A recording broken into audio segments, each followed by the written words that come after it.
Space ship repair చేస్తుండగా ఈమె gloves shield యొక్క స్పైక్స్ వల్ల కట్ అయింది. స్పేస్ లో సూట్ డ్యామేజ్ అంటే లంగ్స్ లో ప్రెజర్ ఎక్కువై చనిపోతారు. ఆమె పక్కనున్న వ్యక్తి ఆమెను తిరిగి స్పేస్ స్టేషన్ కు సేఫ్ గా తీసుకొచ్చాడు. కానీ అతను ఒక అద్భుతమైన వెలుగును చూసినందున హ్యాచ్ మూసేందుకు ఆలస్యం చేశాడు. దీనివల్ల ఆమె దాదాపు చనిపోయింది. స్పేస్ సెంటర్ లీడర్ ఆ వ్యక్తిని ఏమి చూశాడని అడిగాడు. దానికి ఆ వ్యక్తి ఒక దేవతను చూశానని చెప్పాడు. కానీ ఎవరూ అతను నమ్మలేదు.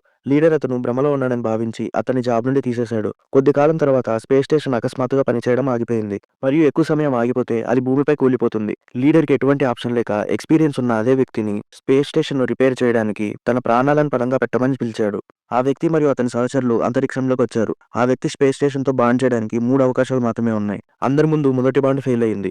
కమాండర్ బ్రేక్ తీసుకోమని చెప్పాడు. కానీ వారు హెడ్ క్వార్టర్స్ నుండి ఆదేశాల కోసం వేచి ఉండకుండా మళ్ళీ ప్రయత్నించారు. ఒక ఉత్కంఠభరితమైన కదలిక తర్వాత అతను బాండింగ్ విజయవంతంగా పూర్తి చేశాడు.